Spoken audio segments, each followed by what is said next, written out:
everyone.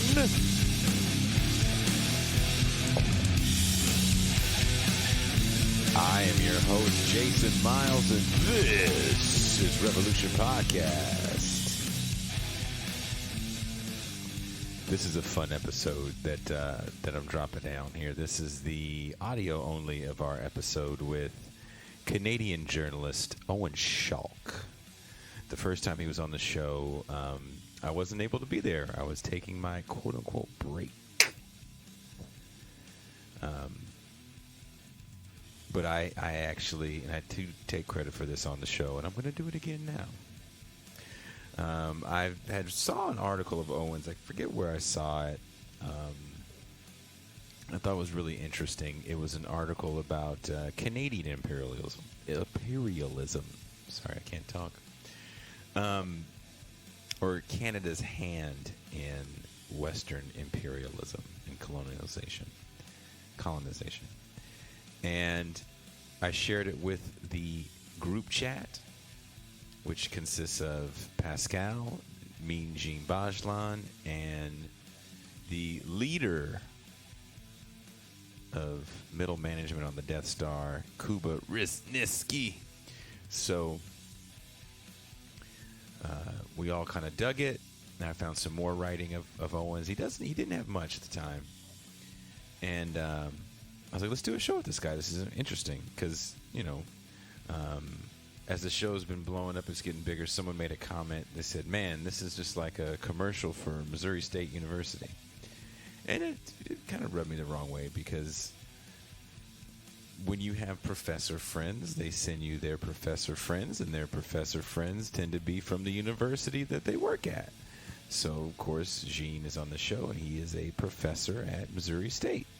But Teray Reed also sends us a lot of people. So we've had probably more Illinois State people on the show. But that's neither here nor there.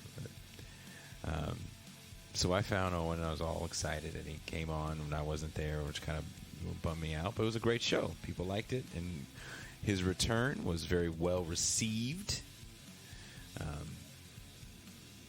We are talking in this episode, neo-colonialism in the 21st century. So we're talking about the role of the IMF, the International Monetary Fund, and the World Bank. Excuse me. So you'll hear in this show the intro clip.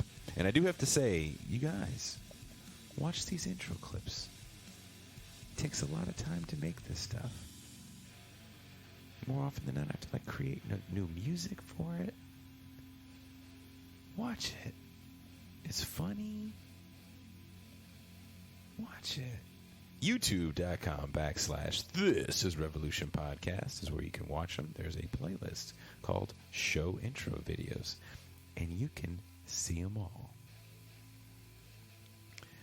But in that clip, I started off with, I wouldn't say a joke, but I was finding PSAs. I was looking for a PSA on the World Bank or International Monetary Fund. And there wasn't one. But I did find a shit ton of PSAs that I remembered from the late 70s and early 80s, and I wanted to play some of them because some of them have Luther Vandross singing about getting a job. But anyway, I'm going off on a rant. But anyway, there's a really funny PSA, and you have to watch it.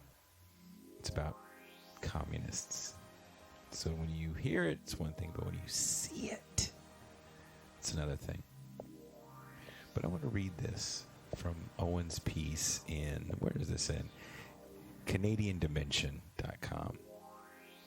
And this is titled, How Canadian Aid is Stifling Development and Prosperity in West Africa. The failed dictum that the private sector is the only viable engine for poverty reduction is at the heart of Canada's aid policy. Owen wrote this back in August. He says, what is particularly astounding is the IMF's stubborn inability to recognize that its policies are in fact perpetuating poverty, not reducing it. In the countries about whom it produces entire libraries of poverty reduction reports, all of the, he calls them PRSPs, poverty reduction reports, which I've read, eventually resolve that more, not fewer, structural adjustment policies are necessary to relieve the material suffering of these populations. As stated in the 2006 report on Burkina Faso, the IMF asserts that the, quote, private sector remains the principal engine of growth. Each report reiterates the same point. The government either intends to intensify privatization or must expand it further. From the 2000 Poverty Reduction Report on Burkina Faso, the government has decided to carry out trade liberalization, and privatization of existing state interests. The government will move to restructure the cotton sector by encouraging the entry of new companies and greater competition. The government should also resolutely pursue liberalization of the animal hides and skins export sector to make it more competitive and dynamic. In subsequent years, PSRPs, including similar language promoting privatization programs to improve the fundamentals and competitiveness of the economy, and particularly the business climate to facilitate private sector development. In 2009, after Burkina Faso had implemented a sprawling suite of neoliberal reforms that hauled essentially every sector of its economy into private hands, concentrated in the global north, the financial crisis hit. The IMF reports that GDP growth declined 5.2% that year, and poverty rose by 4%. No subsequent poverty reduction reports concerning Burkina Faso are publicly available. That is from Owen Schalk. He is our guest. Great panel discussion. The bonus after hours is awesome. Link in the description. Become a patron so you can hear it. I am out.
Good evening, everyone, and welcome to another edition of This is Revolution Podcast.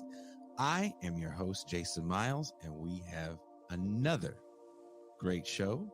For those of you that have seen the intro clip and maybe saw the thumbnail for tonight, we're going to be taking another deep dive into neocolonialism in the 21st century with a new friend of show, journalist Owen Schalk, who, from my understanding, Jean Bajlan is trying to get to write a book for Zero. We want Owen to write a book for Zero because we really like his writing. We definitely read a lot of his articles to prepare for the show, as well as other academic journals. But before I bring in my co-host, I have some announcements. First announcement is tomorrow morning for me, 1 p.m. Eastern time, I will be on The Majority Report, where Sam Cedar wants to talk with me about the piece I wrote a few months back. It's self-published in Medium called I Was a Teenage Anarchist, about the culture of authenticity, the culture of deconstruction. So tune in to The Majority Report, and you can see me I'm not going to fuck with Sam Cedar like I did last time. I actually told the guy that his booking person, I said, let Sam know I will not be using the soundboard. My setup is not ergonomically correct where I can fuck with him and he can't see me fuck with him. But I am going to tease him with England because my Broncos destroyed her Giants. So get ready for that. And I need you guys to tune in because I need to get more views on that show than Pascal. That's the level of competition that we have. But I do want to say this between Pascal and before I bring in our other co-host for tonight, Kuba. And shout out to Sheen Bajlan, who isn't here tonight, as he is expecting, the Bajlans are expecting a new Bajlan soon. So he's kind of on new Bajlan watch. So we're all constantly asking, how's Mrs. Bajlan? This is an exciting time for them. But I do want to say that one of the inspirations for me to write this piece is the fact that I do work with Pascal and Kuba and Jean, and even, you know, people like Teray pushed me to the point to write something like this that I'm getting on the Majority Report. So I wouldn't be able to get on that show and talk about this piece if it wasn't for these wonderful people. So without any further ado, I'd like to bring in my homie, my dog, Pascal Robert.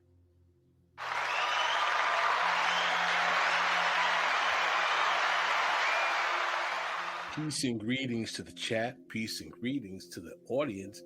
Peace and greetings, Jason Miles. And we're just going to sing this for Jason's appearance tomorrow. We're moving on that moon. No, broadcasting sky. There's a lot of things going on. Also, the date just got moved, but next 2 Fridays from now, I'll be doing an in-store appearance at Stories Bookstore in LA with Zero Books. I believe I have the flyer up for that. So the date is wrong. It's actually going to be November 5th. It just got changed, but it will be 7/8/45. Stories Bookstore. Today's cyber dystopia is a product of yesterday's techno optimism. Zero Books, a left-wing imprint from the UK, hosts a conversation about today's digital dystopia and the decline of American empire. I'll be on the panel with Are You Serious? Daniel Bessner, also has been on the show a few times, and screenwriter Kyra Nicole Rogers. So it's going to be a good time. So if you guys are in the LA area, come out, and then we're going to do an after party at the Rainbow and act like we're Motley Crue. So get ready for that one. And I'm sad it took this long to bring this guy in. You know him as Death Star Middle Management. It took a while for us to bring him in because he was firing a stormtrooper and making sure he lost his stormtrooping benefits. Darth Kuba. Hello, everyone. I mean, like, Death Star HR has just been a shit show all day. I had to fire this guy, and it was right after our diversity, equity, and inclusion training.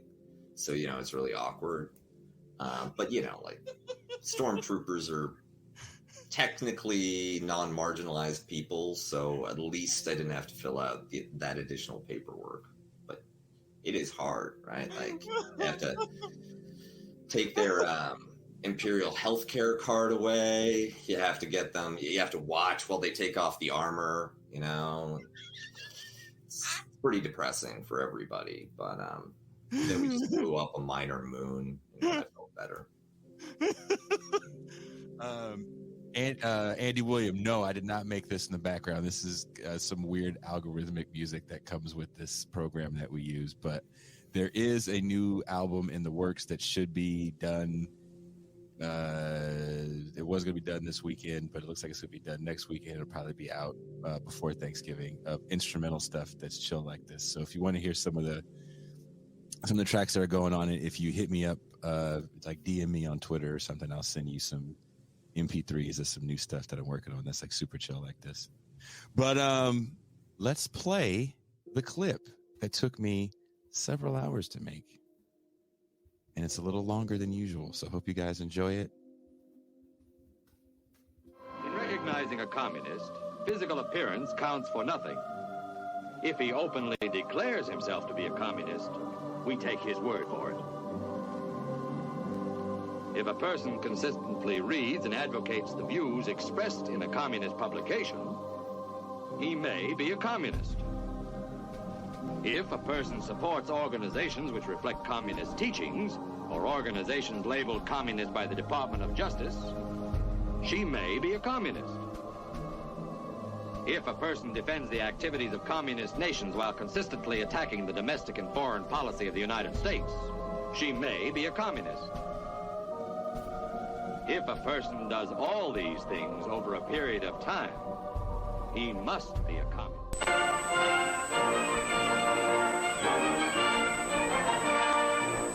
At Bretton Woods, New Hampshire, delegates from 44 allied and associate countries arrived for the opening of the United Nations Monetary and Financial Conference. Invited by President Roosevelt to the first major world financial meeting since the London Conference of 1933, they will work in the seclusion of this White Mountains resort.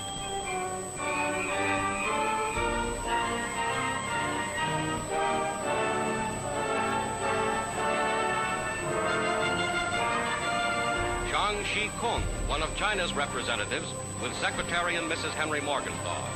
United States Treasury Secretary Morgenthau heads the American delegation.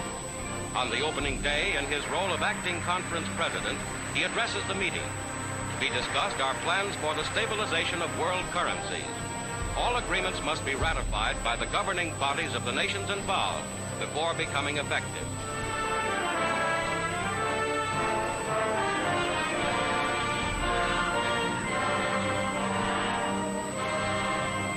Delegates to this monetary and financial conference pose on the hotel lawn. These meetings are designed to promote trade in the post-war world and to create a foundation for lasting peace.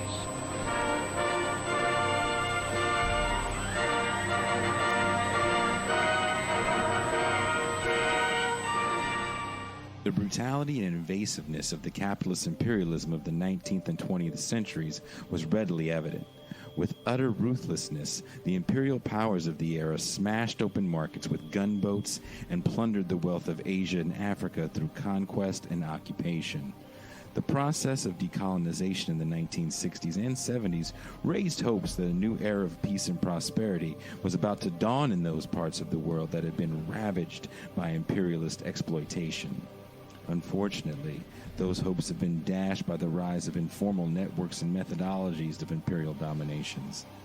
While the territorial empires of old no longer exist, and imperialism is now a dirty word, behind the facade of independence, the peoples of the developing world continue to labor under foreign economic and political domination. However, today this domination is rarely exercised directly. Instead, it is often realized through indirect economic pressure with so-called international institutions such as the IMF and World Bank acting as the vanguard of this insidious neo-colonial order. What are the systems that perpetuate this state of affairs? How do the IMF and World Bank serve the interests of Western capitalism? And what is the cost to the people of the developing world? We'll ask these questions and more. This is Revolution.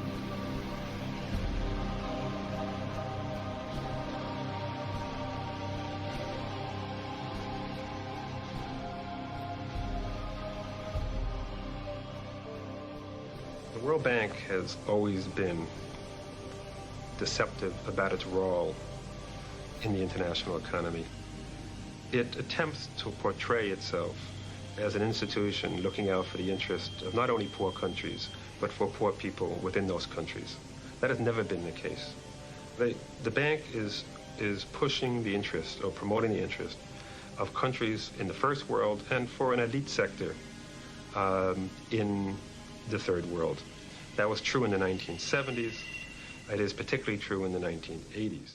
The third indispensable element in building the new prosperity is closely related to creating new jobs and halting inflation. We must protect the position of the American dollar as a pillar of monetary stability around the world. In the past 7 years, there's been an average of one international monetary crisis every year. Now, who gains from these crises? Not the working man, not the investor, not the real producers of wealth. The gainers are the international money speculators.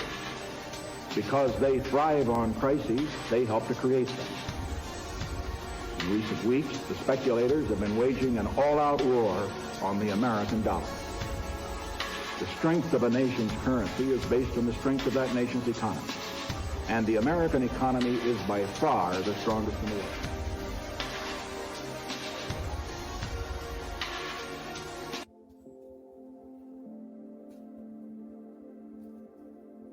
All right. That was a great intro video, Jason. Thank you. Thank you. I love finding Richard Nixon footage because I know Pascal gets all like excited and angry at the same time whenever he watches it. So I think Nixon, Nixon is a fascinating figure. You know the old saying that your boy Adolf, friend of the show Adolf Reed says, we got more from Richard Nixon than any Democratic president since him. The EPA got out of Vietnam, OSHA. One thing that's interesting about Nixon is, unlike so many other establishment figures, Democrats and Republicans, he wasn't a dyed-in-the-wool neoliberal on economic issues. He was willing to be pragmatic about economic policy and regulation as long as it worked to his political advantage. Everybody afterwards was so committed to this sort of Hayekian free markets ideology that they couldn't even do things which were politically advantageous to them if it counteracted that particular economic framework. And, you know, we're not saying that Nixon was a great president. We're just pointing out a critique. Well, Nixon did a bunch of horrendous, horrible stuff. I mean, you know, he was a U.S. president.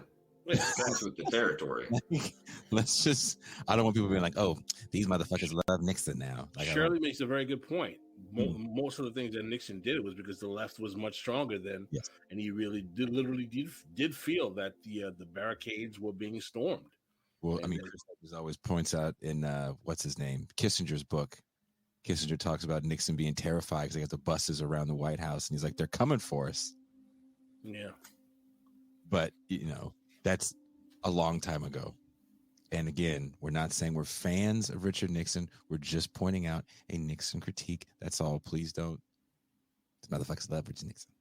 I mean, I think the biggest crime of Richard Nixon is the fact that Richard Nixon secures his victory in 1968 by basically getting the Vietnamese to scuttle a peace agreement with Lyndon Johnson and perpetually continue the Vietnam War when it could have ended if they actually had agreed to that détente with Johnson, cynically in order to ensure his victory in 68, which literally Lyndon Johnson accused him of committing treason in the audio tapes on the subject.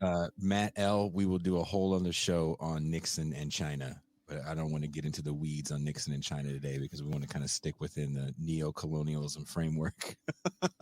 That's a derailing that I don't think we're ready for right now.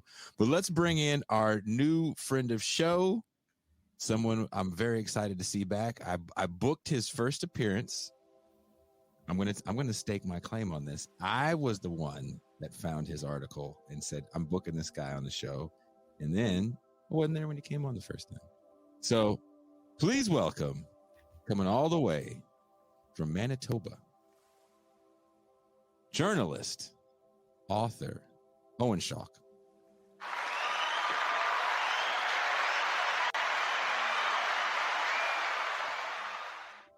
Hello. Can you hear us? I'm happy to get my applause finally. Pascal didn't have a soundboard when I was on the first time. That's true. I did not have a soundboard, but I did enjoy your. Pascal's a tough crowd. Pascal won't even give you the. He won't even give you the. He'd be like, "Yeah, that's Owen. Hear my question, motherfucker." That's Pascal. You better. I've already shared with Owen my appreciation of his writing and work. Well, Owen, let me start off. Let's get people kind of. There's a lot of terminology that we're going to be throwing out in this conversation.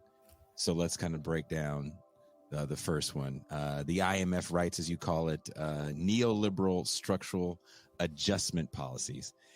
Can you paint a picture for us what those policies look like? And do those plans ever have any material benefit for the citizens for a country like, let's say, Burkina Faso? Yeah, so I'll start with the first part of that. We really see the emergence of structural adjustment programs in the 80s. For the first 25 years or so of the IMF's existence after Bretton Woods, it's very much oriented toward North America and Western Europe. The UK was the largest borrower at the time. But then in the 1970s, there were three important events that sort of motivated a geographic shift toward the global south. The first one was the so-called Nixon Shock, which we saw in the opening video, where Nixon essentially dismantles the Bretton Woods system by removing the US from the gold standard. And now suddenly all these currencies are free floating. They only have value in relation to one another. And the IMF, which had existed to support a fixed exchange rate system, it suddenly seemed to lack purpose. And so people were asking, is this institution obsolete? Is it rudderless? Where does it go from here? And then the second event comes in 1973 with the oil crisis, where in response to Western nation support for Israel's war against Syria and Egypt, Arab oil-producing nations raised the price of oil. And this is targeted at Western nations, but it also impacts countries in the global south, and particularly Latin America. Because in this time, a lot of Latin American countries were undertaking programs of domestic industrialization, trying to build strong, heavy industrial sectors that would be independent from the global north, that would be self-reliant. And in order to do that, they needed to import oil. But suddenly the cost goes up and they need to turn to commercial banks in order to raise the funds to import more oil. So they accrue a lot of debt that way. And then the third event comes when Paul Volcker raises the interest rates in 79 or 80. Because what that does now, it makes it so that these Latin American countries, they just can't pay the interest on their debt anymore. And that motivates defaults in 1982. So Mexico, Brazil, and Argentina, they all default on their debt because the interest rates are so much. I read a statistic that said that if you redistributed the debt amongst the populations of Mexico, every Mexican would owe $1,000 US to the United States every year. And in Argentina, it was $1,500. So just unsustainable amounts of debt. And in response to this, a Reagan official, James A. Baker, he draws up something called the Baker Plan, which says that the only logical response to the debt crisis in Latin America is what he calls structural adjustment, meaning that they will send, the IMF, will send a delegation into these countries and they will oversee the institution of very rigid reforms, what we would now call neoliberal reforms, centered around things like wage freezes, cuts to public spending, openness to foreign capital, and privatization. And Baker, he proposes this to the IMF in 1985, and they immediately accept. And this is what we have seen now since 1985 across the global south. IMF delegations get sent in, they impose these rigid economic prescriptions, and in a lot of cases, well, you could say probably all cases, nothing good comes out of that. So by the end of the 80s, around 3/4 of Latin America and about 2/3 of Africa are under some kind of IMF and World Bank supervision. Those are statistics from the book Unholy Trinity by Richard Peet. And we continue to see the effects of this all over: rising unemployment, reduced access to healthcare, to food, to clean water. Actually, just this week, I read an article in The Guardian that said there are around 100 quote unquote debt distressed nations in the global south, which have been totally unable to manage the COVID crisis and are unable to manage the worsening climate change crisis because their states have been so eroded by these structural adjustment policies that they have essentially no power to do these things. That's that brings us basically to the present. There are a lot of threads that we can pull in this answer, but that's just a broad overview. That was an excellent overview, I must say. So Owen, Jason, you want to follow up with a question? Yeah, I had some kind of introductory questions. Questions. Another thing that you talk about in your article is the means-based policy. That is something that we are far too familiar with here in the United States. It actually feels like the mentality to make people jump through hoops for any type of government aid that weeds out bad people that supposedly exploit the system. Think welfare, especially welfare reform during the Clinton years, drug testing to get food stamps and shit, food assistance, low-income housing, for example. How does the means-based approach dictate IMF fiscal policy? Yeah, so in one of my articles for Canadian Dimension, I write about the Indian economist Prabhat Patnaik, who talks about two different approaches to aid, one being the means-based approach and the other being the rights-based approach. And he describes the means-based approach as an approach which basically says, as long as we spread the capitalist means of production across the global south, that will inevitably resolve issues like poverty, stuff like this. And he juxtaposes that with rights-based approach, which says that it is actually the human rights that we identify that should guide it. And it should not be the economic system that dictates what we do and we don't do.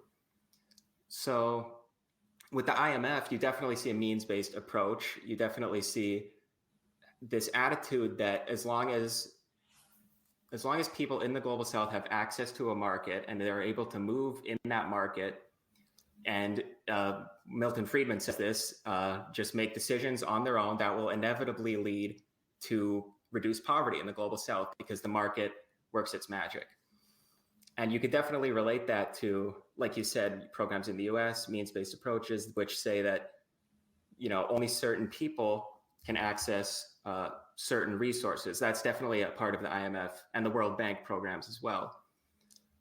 But I also say in the article that the rights-based approach, that is obviously the way to go. We can't just let capital dictate what we do and we don't do. And the whole idea behind the means-based approach is that markets will solve everything. And the American attitude, the American policy approach to healthcare, right, where you don't provide healthcare, you provide opportunities to get healthcare, right? But you put the onus on the individual to survive somehow in a healthcare marketplace. That's very much in keeping with the same mentality as what the World Bank and IMF, through these structural adjustment programs, pushed on entire countries.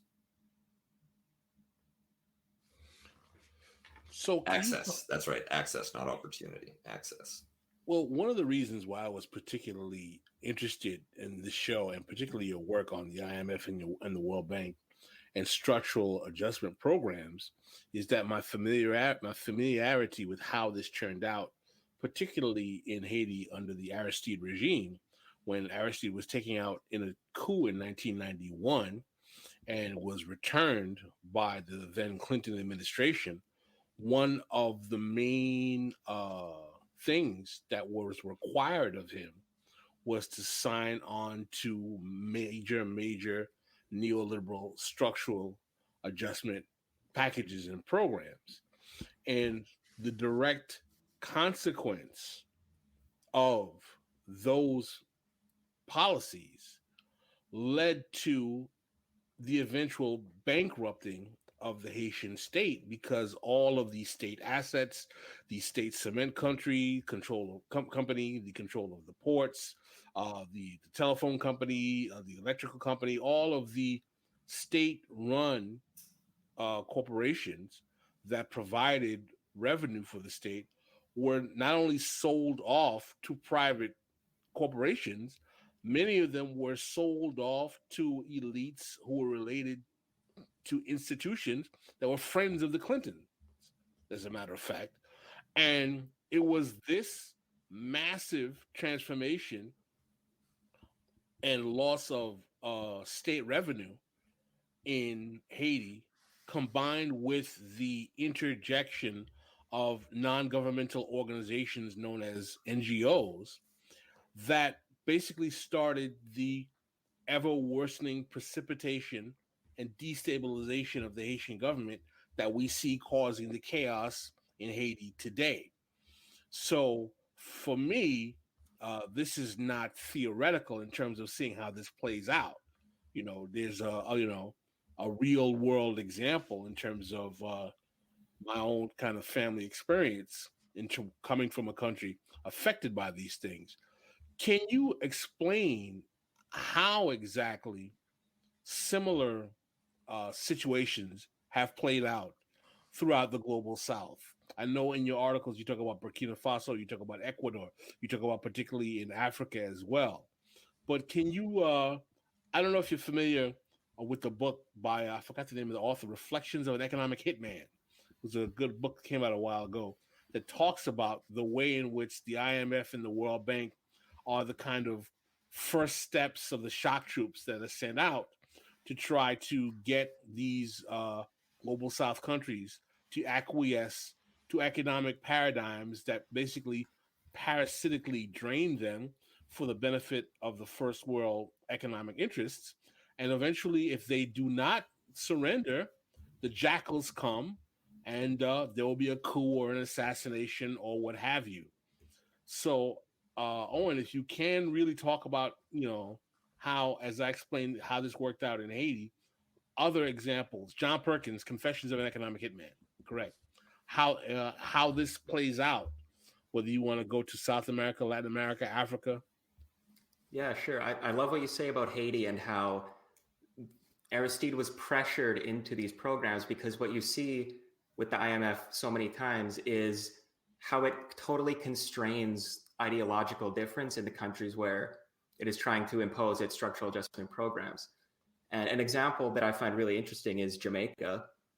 So the Jamaican industrial sector is very reliant on bauxite, which is used to manufacture aluminum. And in the 50s and in the 60s, there was and before, of course, there was a very unequal distribution of wealth when it came to bauxite manufacturing. And this dissatisfaction with the status quo led to the election of Michael Manley in 1972. He was part of the Democratic Socialist People's National Party. And he was elected with a mandate to use revenues from the bauxite industry to fund social programs, healthcare, access to education, literacy programs, all of this. But in order to do this, he needed to, of course, get the funds. And he didn't have sort of like a radical Cuba style program. So he wasn't going to just seize the means of production.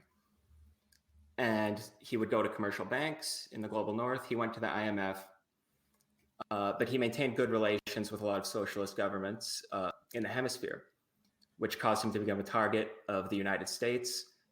They cut bauxite imports, and a lot of the main bauxite companies in Jamaica, which were based in North America, they cut production too, which led to an increased economic crisis. Michael Manley had to continuously go to the IMF, and they continuously gave him more and more severe structural adjustment prescriptions, including 1980, which is the last year of his presidency. They told him to cut $300 million from state expenditures.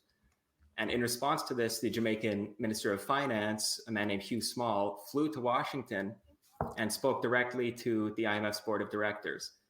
And I have a short quote here from the book, The Poverty Brokers, by the Latin America Bureau, this non-governmental organization.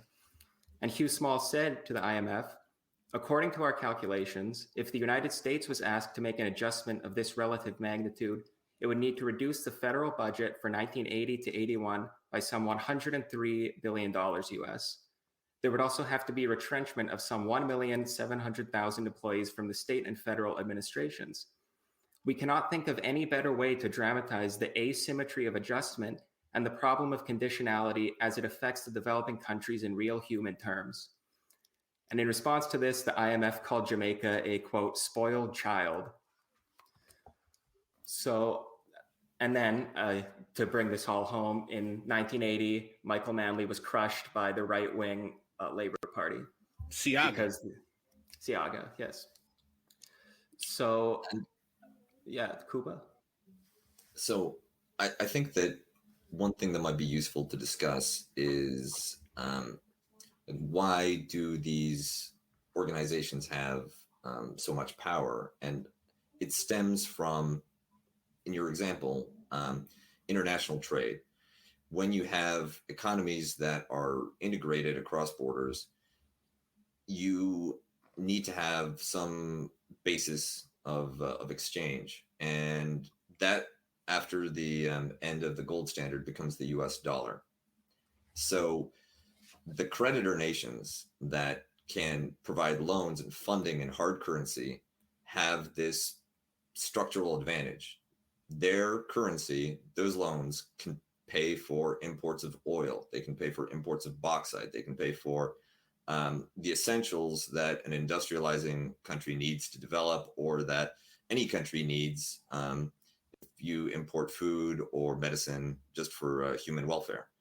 And if you're a country in the global south, you can print as much money as you want, but you're not able to make purchases internationally unless you have access to hard currency. And it's the IMF and the World Bank that coordinate to determine what terms you'll be able to access that hard currency with. If countries, a lot of people might ask, like, why don't you just reject the loans? Why don't you just try to go your own way? But under conditions of underdevelopment, it is extraordinarily difficult to domestically advance or industrialize without access, without extensive imports of technology, extensive imports of materials. And a lot of countries in the global south had gone through industrialization. The industry that they had was outdated and consumed a lot of oil. It was energy inefficient. They also had population booms, explosions, which increased the needs of their people. But the only way to access the international economy was through the hard currency that the IMF and the World Bank were really the only ones who could provide. Mm-hmm. And another important purpose that the IMF serves in the global financial system is that it often, gives its stamp of approval to countries that are trying to develop and to go through these international lending channels.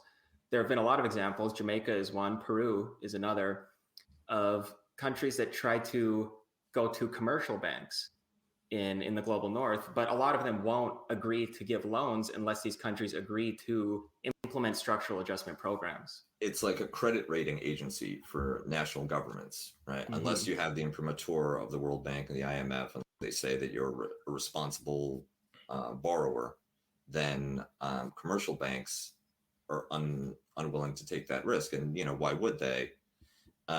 The countries in the global south need the money.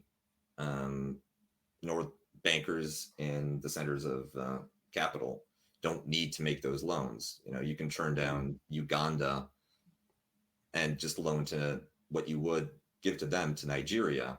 While if Uganda can't get loans from anybody, that has serious human welfare and developmental consequences. And during the Cold War, the Soviets did represent an alternative source. For instance, Cuba managed the economic program and the survival itself largely through the Soviets providing what Cuba couldn't manufacture or couldn't produce themselves, especially fuel. Now, in the kind of multipolar moment that we're in, there's the Asian Development Bank. You can go to China, you can go to Europe. There's some alternatives to the IMF and the World Bank. And so they've lost a little bit of their monopoly power. But often the alternative sources of funding have very similar requirements for what they consider to be responsible borrowers. Well, I'd like to, before I'm going to let Jason go, I want to make a very important, I think it's something that's important for us to really understand. when we have discussions and we shows when we're talking about imperialism. And one of I think the very limited perspectives that people on the left or progressives, whatever term you want to use, have when we say imperialism or being anti-imperialism is that often we envision militaristic terms. Mm-hmm. You know what I'm saying? Invading countries, taking sovereignty, coup d'etats. And one of the things that I appreciate so much about Owen's work is that he talks about economic neocolonialism as really being the way in which imperialism's ugly head is reared in the most noxious of ways, where you can control countries, whole swaths of the world in the global south without having to worry about, a coup, or without having to worry about, sending in the military or the Marine Corps or the the hit squad, if you will. And I'm wondering if this particular aspect of how international capitalism works to maintain the chokehold of the global south and developing countries is something that we really don't effectively analyze, discuss, dissect, and more importantly, provide alternatives to. Well, isn't that kind of so? In that documentary that I took a lot of that footage from, I think it's called "War by Other Means."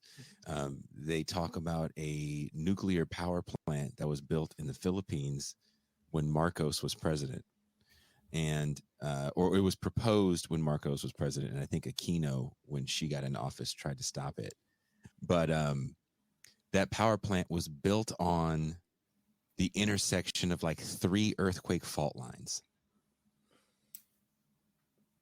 Fukushima times a million. And it also destroyed an area that people used for crops, for agriculture. And a lot of these projects, one thing that we're not talking about, we're talking about the economic impact, which is dire. But there's also an environmental impact when we look at places like Brazil.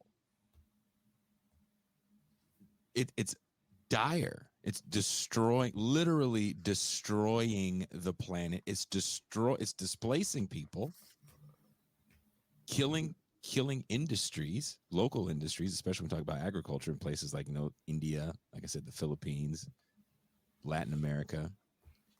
Well, I want to challenge Cuba, because Cuba is, you are a development specialist by training, you've worked in the belly of the beast in terms of consulting and whatnot. I understand you've kind of altered your worldview as a product of being outside of those spaces. But I'm going to ask you a very serious question: How does a politics of a more humane, more socialist, or more, just to say humane, I mean, we don't even have to get as radical, economic model, how do people who actually want to make a world a better place and create some economic justice for places that are being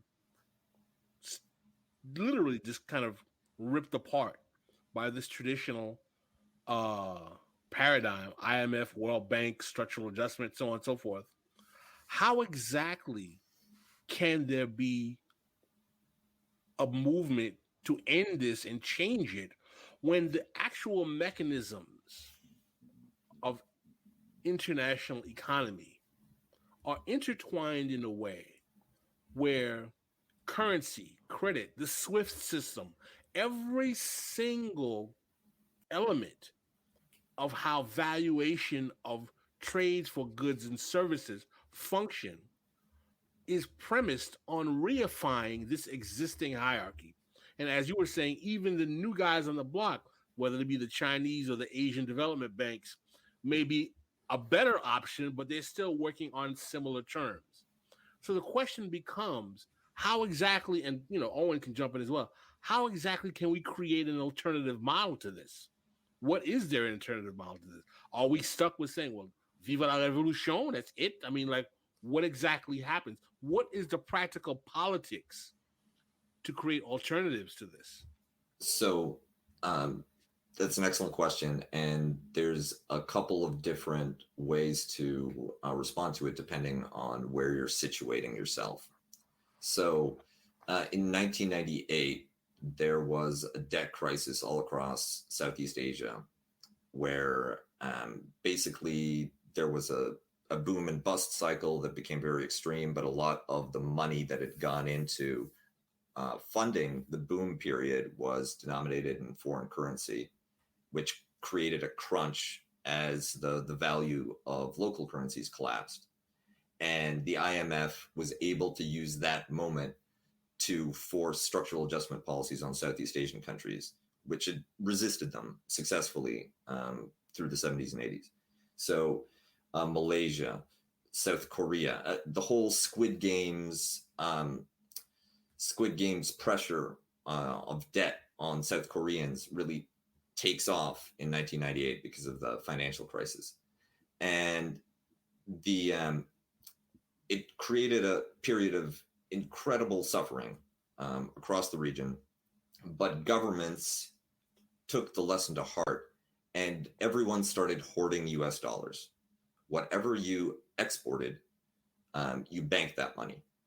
China, Japan, South Korea, Indonesia, Malaysia, all of these countries have substantial reserves of US dollars so that they don't have to go to the IMF or the World Bank in case of another crisis. They never want to be in that position again. So that's one means of potentially improving your situation if you are a national government. If you're in the global north, there's a movement to tackle the problem of existing national debt in countries, Africa, the Middle East, Latin America, where they're still paying off loans made in the 60s and 70s. And that's through the concept of odious debt, that a dictator or a corrupt political leader has the authority to take out debt and then put the entire nation on the hook. But if that debt is not for the national interest, if it can be classified as odious debt because it was immediately stolen or it went into sort of corrupt practices, then that debt should be invalidated. And that it's a difficult argument to make, and it's a tough battle to fight. But that's another way to try to force a rebalancing based on like ethical lines within the current system. There's also been changes in the approach of the IMF and the World Bank internally, as some of the leadership has come to terms with their record of complete failure on the developmental front. For instance, when Greece was experiencing its financial crisis after 2008 because of what might be described as odious debt taken out by pre-2008 governments once they got on the euro, the European Central Bank was adamant on applying the harshest possible terms, making an example out of Greece. The IMF was actually the voice of reason in that debate, arguing that if you bled them too much, then they'd never be able to pay the loan off because they would be liquidating all of their essential infrastructure and capital that they would need for next year's productivity or for productivity in the future. The IMF wasn't particularly successful in trying to steer European policy in that direction, but just taking that position that structural adjustment taken too far actually de-industrializes, de-develops the states that are subject to it rather than promoting growth.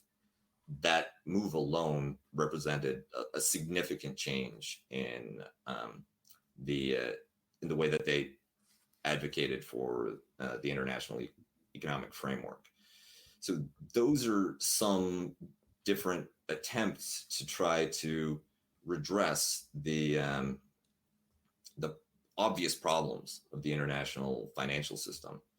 And, you know, unfortunately, for some of them, you have to be, you know, a head of state or a higher up in an international organization. But I think odious debt, advocating for the forgiveness, the abolition of odious debt, that would be a place where you could significantly improve the international economy if you could get traction behind that. Owen, you want to jump in? Yeah, somebody in the chat mentioned ALBA, which I think is really interesting. These sort of new regionalist, you could say Bolivarian organizations developing in Latin America directly in opposition to IMF policy. So you've got ALBA, UNASUR, and then the proposed Bank of the South, which unfortunately hasn't come to fruition yet. But these are all very interesting, very promising organizations developed by people in the global South for those people, as opposed to the IMF serving global North capital. And something else that Kuba touched on is the way that these international financial institutions evolve as different problems present themselves. And in terms of my own writing, what I touch on a lot is how a lot of these changes are purely rhetorical in many cases. So I write a lot about the PRSPs, or poverty reduction strategy papers, which the IMF developed in response largely to a lot of opposition on the African continent to their policies. And these PRSPs, they release one every few years for each member country, for each, they call them HIPCs, highly indebted poor countries. And most of them are in Africa. But in terms of actual material changes that are advocated by these PRSPs, you go and read them, and it's basically structural adjustment, just under the language of poverty reduction. And you saw this with the World Bank too, especially under the leadership of Robert McNamara. So these were all things that I just wanted to touch on and relate to my own writing in terms of like how alternatives can develop in the global South, and how these organizations adapt to try to adopt a more amenable language. Well, the idea of self-help in the global South, that would be very effective as long as there are industrialized countries within that grouping that can provide the imports that other economies in the collective need, and are willing to perhaps give up premiums that they could win by selling those same exports into the international market. The problem with self-help on the global South is that there are essential products, especially high-tech products, high-tech goods, that are inputs for modern industrializations that aren't produced in the global South. So one essential step that would be necessary to make that work would be to get knowledge and technology transfer from developed countries. China would be one potential source, but the EU, Japan, maybe the Malaysia and Southeast Asia, places where you have that advanced manufacturing that produce semiconductors, that produce solar cells. If they were in on it, then it could be extremely helpful. The problem is that if you have a collective where everybody has the same economic profile, then you could potentially bargain to drive down the cost of imports using that greater mass, but you're still dependent on external sources for essential inputs. Kuba, I want to ask you both a follow-up question, but definitely I'd like Kuba's expertise on this. Is that one of the I guess unintended consequences of the current kind of dialectic, if you will, that we find ourselves in this moment, is that with the rise of this reactionary nationalism that we see in the West, in Europe, in the United States with Trump, South America, we have Bolsonaro. We know we have Boris Johnson in Britain. We have Marine Le Pen in France. We know the names of the usual suspects of these individuals. we know that there's a massive aversion and kind of contempt for what they call these globalists, if you will, or international liberal democratic institutions. The party of Davos, the World Bank, the IMF, all of these kind of so on and so forth. Is the rise of that politics causing these traditional actors, particularly the IMF and the World Bank, who works in unison with this kind of global elite capital kind of ruling class consensus, is this causing them a certain crisis in terms of how they view they should go forward? In other words, is this, and I'm not saying we should encourage the rise of the reactionary nationalism at all. What I'm saying is that could this dialectic be a point upon which the crisis causes an opening to make demands for a new politics on these policies? Are they feeling that kind of concern? I'd like to hear your thoughts on that. I think that there's two sources of pressure placed on organizations like the IMF and the World Bank. One is exactly like you said, the reactionary right-wing anti-globalists. And the other is the rise of China, to a certain extent, Russia, other potential sources for technology, capital, expertise that the global South needs. And I don't think that the IMF would have had as much soul searching about the Greek debt crisis were it not for the fact that these alternatives, especially the Chinese-led bloc, Belt and Road Initiative, etc., are there in the wings. And the IMF and World Bank, for all their power and authority and throughout the 20th century, have very little to show for all their promises of economic development in the global South.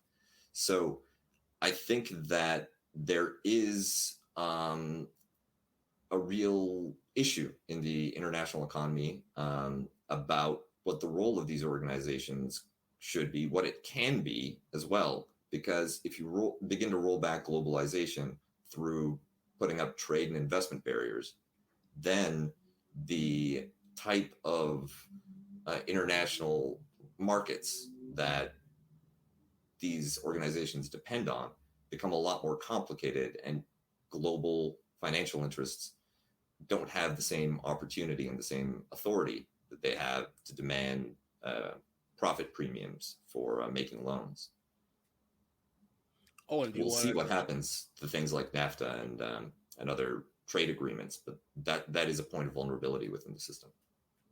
Owen, you want to jump in? Yeah, I mean, in terms of whether or not China, or to a lesser extent Russia, will actually pose a direct threat to the IMF and the World Bank, I mean, I guess I'm not as hopeful, possibly. I don't really see these organizations weakening so much as just adapting the language surrounding these issues. I mean, you give the Greek example, but there was just this report that I mentioned about how there are 100 debt-distressed countries which are unable to adapt to COVID. They're unable to adapt to climate change. And it's possible that China or other trading blocs would represent a light at the end of the tunnel there. But I mean, when I look at these countries, when I look at these structural adjustment policies, I just see more of the same, and pretty much that for the foreseeable future. Cool, but you want to retort? We are coming up on the hour. We can end on a down note. Well, I knew this conversation was going to be extremely depressing because in making the video, I know how the show is going to go and how depressing the video is that I have to make for the show. And this video was, the worst still so far is the immigration video, where I had the audio of the kids being ripped away from their parents, and the immigration was pretty horrible. But this is equally as fucking frightening.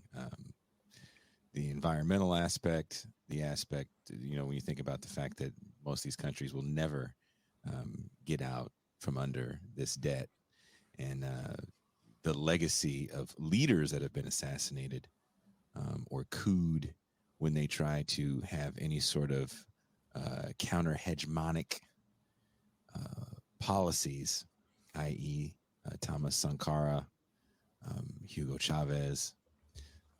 Go for it, Kuba. So I'm looking at the chat and I'm listening to Owen's take, and I think I've got a Pascal point to make about the importance of bipolarity and having non-Western great powers. So one way that you can deal with an accumulated generations-long debt is to just repudiate it. Say that they're not going to get their money. And that's a way in which Russia and China can play a role, because if a country is within the security umbrella of either one of those powers, well, the money doesn't go to Beijing, the money doesn't go to Moscow. So that creates an opportunity for heavily indebted countries to simply repudiate Western debt, so long as they can also sacrifice Western markets for their exports and Western imports, replace them with similar technologies or similar goods from Russia or China. And honestly, if you're Cambodia, if you're Myanmar, that actually seems like an entirely viable play. Mm. Well, isn't Cambodia suffering from dealing with China at the moment? Oh, yeah. I mean, like, it's pick your poison, right? I'm not saying that you won't immediately get into a yuan-dominated death spiral, but, like, you can tell the Wall Street and City of London bankers to go to hell. I have to have a conversation with you at some point off air, because I did run into a young lady that wrote a critique about the Cambodia-China relationship. And I wanted to have a panel discussion with the Rizniski Tan clan and this young lady about that whole situation with China and Cambodia. Owen, thank you once again for coming on. Wherever you are watching this show, there are links in the description to Owen's writing, the articles that we have in question. And Owen even has a new, or we were talking about, Owen even has a new piece up about was it the Guatemalan Civil War? I didn't get a chance to read it. Yeah, it goes back to Canadian involvement in Guatemala, back to the Arbenz coup, and then it brings it all the way through the Civil War and then into the present. That's at Alborada. We have a super chat here as we head off. Let's read it. Great show. Thanks for the discussion. The new edition of Michael Hudson's book, Super Imperialism, is out. Essential reading along the lines that you're talking about here. Nice opening video, Jason. Thank you. Thank you very much, Stephanie Welch. So I'll say this again. I've said it before. We do appreciate when you guys suggest people to us. What we appreciate more is if you have an end to these people, because it's harder than you think to book people, especially cats like Michael Hudson that makes the rounds with speaking engagements, because they tend to have agents, and it's a real big to do. And I got an email from someone, I'll tell you guys off air, who politely declined. And me and this person actually were on an NPR show together, and I was really hoping she'd come on, but you'd be surprised. So it's harder than you think to get people on, which is why Pascal and I are doing stuff. We're doing some more stuff on some other channels. So once again, thank you, Owen. Great. For all the patrons, the link is coming up. Kuba, are you coming with us on the patron bonus half to talk some crazy shit? Sure. Because I think we want to ask you some more questions about what you do on the Death Star. It's just pressing buttons. Sometimes it's switch flipping, but on a good day. And don't forget, tomorrow at 1 p.m. Eastern time, I will be on The Majority Report with Sam Cedar and Emma Vigeland, discussing the piece I wrote, I Was a Teenage Anarchist, about the cultures of deconstruction and the cultures of authenticity and how they negatively impact the left. And we are out.